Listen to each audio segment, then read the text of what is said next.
এখন বঙ্গবন্ধু শেখ মুজিবুর রহমানের ভাষণ পরিবেশন করবে তাসিন তাজওয়ার।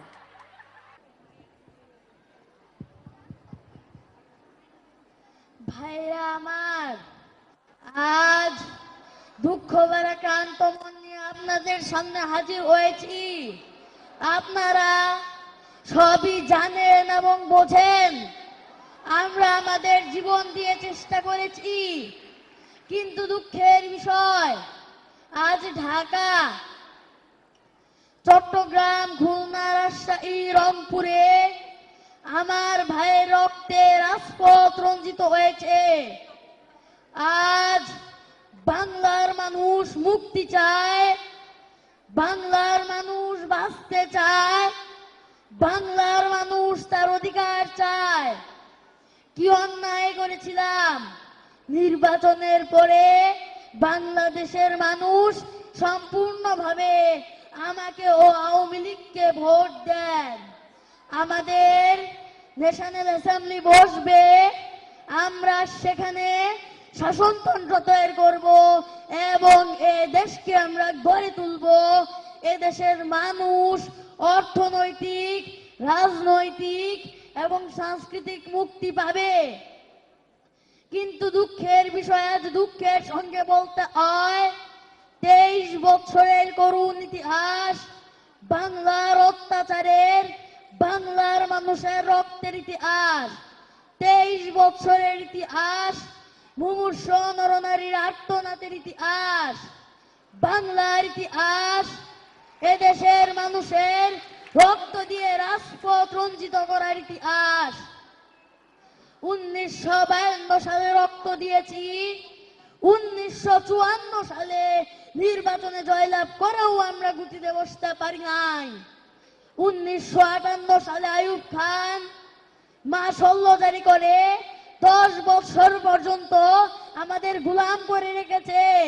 1966 সালে 6 দফা আন্দোলনের 7ই জুনে আমার ছেলেদের গুলি করে হত্যা করা হয়েছে। 1969 আন্দোলনে আইয়ুব খানের পতন হওয়ার পরে যখন ইয়াহিয়া খান সাহেব সরকার নিলেন, তিনি বললেন দেশে শাসনতন্ত্র দেবেন, গণতন্ত্র দেবেন, আমরা মেনে নিলাম। তারপরে অনেক ইতিহাস হয়ে গেল, নির্বাচন হলো। আমি প্রেসিডেন্ট ইয়াহিয়া খান সাহেবের সঙ্গে দেখা করেছি। আমি শুধু বাংলা নয়, পাকিস্তানের মেজরিটি পার্টির নেতা হিসাবে তাকে অনুরোধ করলাম, 15 ফেব্রুয়ারি তারিখে আপনি জাতীয় পরিষদে অধিবেশন দেন। তিনি আমার কথা রাখলেন না, তিনি রাখলেন ভুট্টো সাহেবের কথা। তিনি বললেন প্রথম সপ্তাহের মার্চ মাসে হবে। আমরা বললাম ঠিক আছে, আমরা অ্যাসেম্বলিতে বসবো। আমি বললাম অ্যাসেম্বলির মধ্যে আলোচনা করব। এমনকি আমি এই পর্যন্ত বললাম, যদি কেউ ন্যায্য কথা বলে, আমরা সংখ্যায় বেশি হলেও একজন যদি হয়, তার ন্যায্য কথা আমরা মেনে নিব। জনাব ভুট্টো সাহেব এখানে এসেছিলেন, আলোচনা করলেন, বলে গেলেন যে আলোচনার দরজা বন্ধ না, আরো আলোচনা হবে। তারপরে অন্যান্য নেতৃবৃন্দের সাথে আলাপ করলাম, আপনারা আসুন, বসুন, আমরা আলাপ করে শাসনতন্ত্র তৈরি করি। তিনি বললেন পশ্চিম পাকিস্তানের মেম্বাররা যদি এখানে আসে তাহলে কসাইখানা হবে অ্যাসেম্বলি। তিনি বললেন যে যাবে তাকে মেরে ফেলে দেওয়া হবে। যদি কেউ অ্যাসেম্বলিতে আসে তাহলে পেশোয়ার থেকে করাচি পর্যন্ত দোকান জোর করে বন্ধ করা হবে। আমি বললাম অ্যাসেম্বলি চলবে। তারপরে হঠাৎ 1 তারিখে অ্যাসেম্বলি বন্ধ করে দেওয়া হলো। ইয়াহিয়া খান সাহেব প্রেসিডেন্ট হিসেবে অ্যাসেম্বলি ডেকেছিলেন। আমি বললাম যে আমি যাব। ভুট্টো সাহেব বললেন তিনি যাবেন না। 35 জন সদস্য পশ্চিম পাকিস্তান থেকে এখানে আসলেন। তারপরে হঠাৎ বন্ধ করে দেওয়া হলো। দোষ দেওয়া হলো বাংলার মানুষকে, দোষ দেওয়া হলো আমাকে। বন্ধ করে দেওয়ার পরে দেশের মানুষ প্রতিবাদ মুখর হয়ে উঠলো। আমি বললাম শান্তিপূর্ণভাবে আপনারা হরতাল পালন করেন। আমি বললাম আপনারা কোয়াল কারখানা সবকিছু বন্ধ করে দেন। জনগণ সাড়া দিল, আপন ইচ্ছায় জনগণ রাস্তায় বেরিয়ে পড়লো। তারা শান্তিপূর্ণভাবে সংগ্রাম চালিয়ে যাওয়ার জন্য স্থির প্রতিজ্ঞাবদ্ধ হলো। কি পেলাম আমরা? আমার পয়সা দিয়ে অস্ত্র কিনেছি ভুইর শত্রুর আক্রমণ থেকে দেশকে রক্ষা করার জন্য।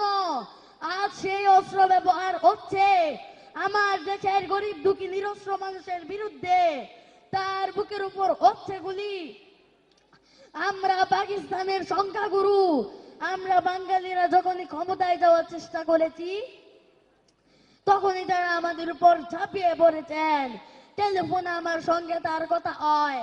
তাকে আমি বলেছিলাম, জেনারেল ইয়াহিয়া খান সাহেব, আপনি পাকিস্তানের প্রেসিডেন্ট, দেখে যান কিভাবে আমার গরিবের উপরে কলি করা হয়েছে, কি করে আমার মায়ের কুল খালি করা হয়েছে, কি করে মানুষকে হত্যা করা হয়েছে। আপনি আসুন, দেখুন, বিচার করুন।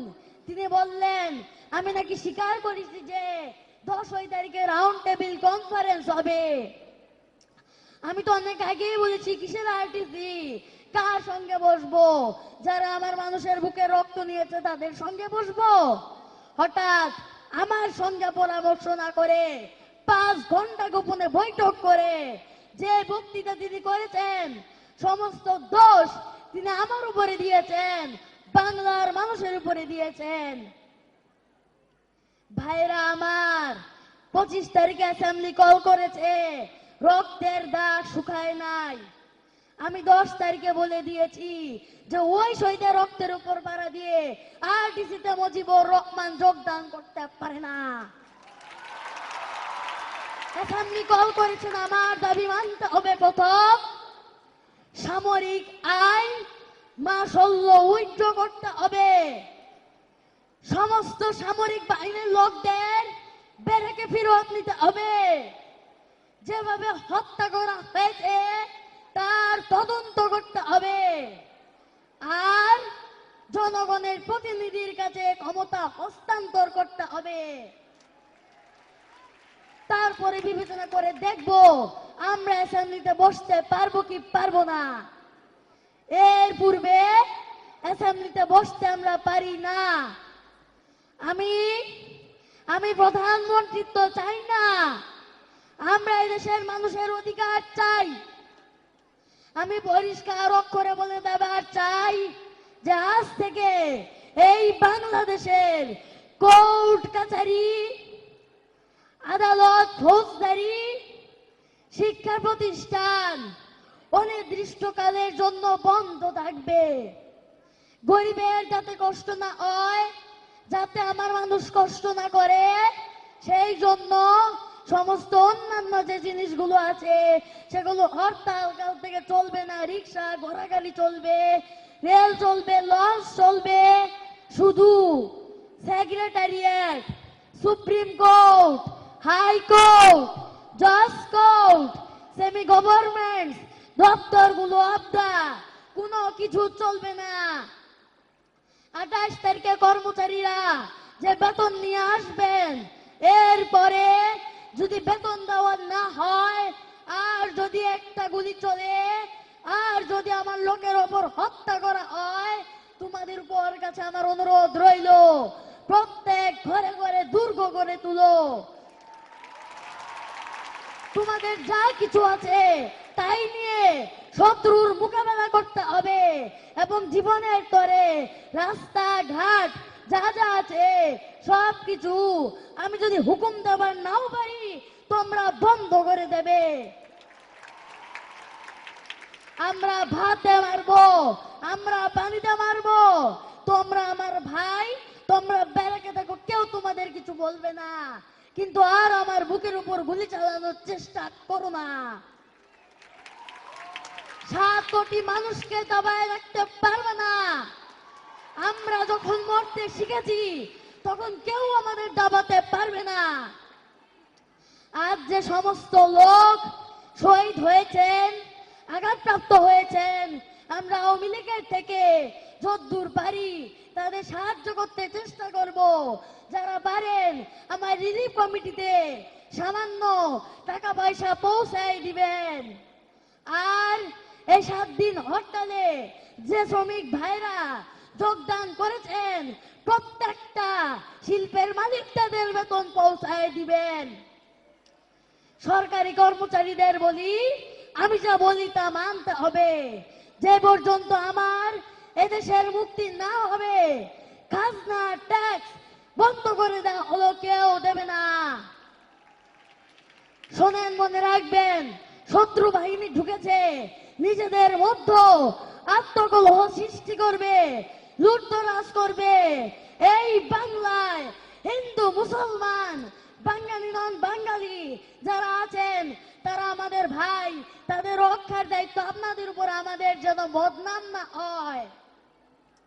মনে রাখবেন, রেডিও টেলিভিশনের কর্মচারীরা যদি রেডিওতে আমাদের কথা না শুনে তাহলে কোনো বাঙালি রেডিও স্টেশনে যাবেন না। যদি টেলিভিশন আমাদের নিউজ না দেয় কোনো বাঙালি টেলিভিশনে যাবেন না।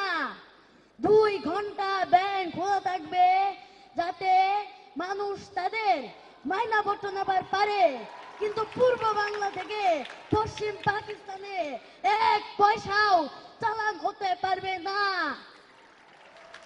টেলিফোন টেলিগ্রাম আমাদের এই পূর্ব বাংলায় চলবে এবং বিদেশের সঙ্গে বাংলাদেশের নিউজ বাইরে পাঠানো চলবে। কিন্তু যদি এদেশের মানুষকে খতম করার চেষ্টা করা হয় বাঙালিরা বুঝে শুনে কাজ করবেন। প্রত্যেক গ্রামে প্রত্যেক মহল্লায় আওয়ামী লীগের নেতৃত্বে সংগ্রাম পরিষদ করে তুলো এবং তোমাদের যা কিছু আছে তাই নিয়ে প্রস্তুত থাকো। মনে রাখবা, রক্ত যখন দিয়েছি রক্ত আরো দেব, তবু এই দেশের মানুষকে মুক্ত করে ছাড়বো ইনশাআল্লাহ। এবারের সংগ্রাম আমাদের মুক্তির সংগ্রাম, এবারের সংগ্রাম স্বাধীনতার সংগ্রাম।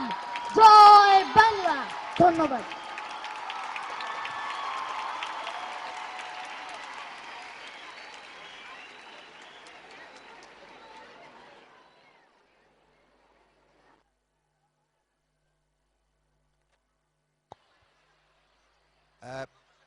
সর্বশেষ পরিবেশনা পটভূমি থেকে ডিজিটাল বাংলাদেশ।